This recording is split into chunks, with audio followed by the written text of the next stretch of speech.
Hello guys, നമ്മൾ കാസ്റ്റിങ്ങിന് ഇറങ്ങി. Heavy എന്ന് പറഞ്ഞാൽ നല്ല മുഴുത്ത വരാലാണ് അടിച്ചേക്കുന്നത്. നാടൻ വരാല, നല്ല അന്യായ സൈസുള്ള നാടൻ വരാൽ അടിച്ചിട്ടുണ്ട്. മീനെ കാണിച്ചു തരാം. അമ്മ സാധനം വരാനുള്ള അമ്മ വരാൽ പിന്നെ വലിപ്പം നോക്കിയാണ്. മോനെ ഇതുകൊണ്ട് തന്നെ വലിപ്പം നോക്കി മീൻ ഒന്നര കിലോ ആണുണ്ടോ. അതേപോലെ സൈസുള്ള വരാലുണ്ടോ. ലെങ്ത് ഞാൻ കാണിച്ചതേ. ഇതുണ്ടോ എന്നാ വലിപ്പം നോക്കി. അത്ര വലിപ്പമുള്ള വരാലോട്ടോ. ഞാനത് ചെറുപിനാണ് അത് ഓർത്തെ. അടിയെല്ലാം കണ്ടു. അപ്പോൾ അമ്മൻ അടിയായിരുന്നു, പട്ടക്കൻ അടിയായിരുന്നു. തലയുണ്ടോ ഇവിടെ. ഫ്രോഗ് ചീറ്റോടെ ഫ്രോഗ് ഉണ്ടോ. ഉണ്ടോ നാടൻ വരാലുണ്ടോ. യെല്ലോ ഷെയ്ഡ് ഉണ്ടോ. അന്യ സൈസാണ്.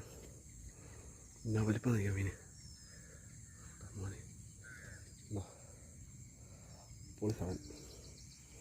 എൻ്റെ വലിപ്പം കണ്ടോ. എൻ്റെ സ്റ്റിക്കിൻ്റെ നീളം വെച്ച് നോക്കി. ഉണ്ടോ സ്റ്റിക്കിനേക്കാൾ നീളമുണ്ട്. ഉണ്ടോ അത്ര സൈസുള്ള മീനാണ്. ഓക്കേ. എന്താ ഫ്രോഗ് ഇരിക്കണം എൻ്റെ വായിക്കത്ത്. ചീറ്റ കേട്ടോ ഫ്രോഗ്.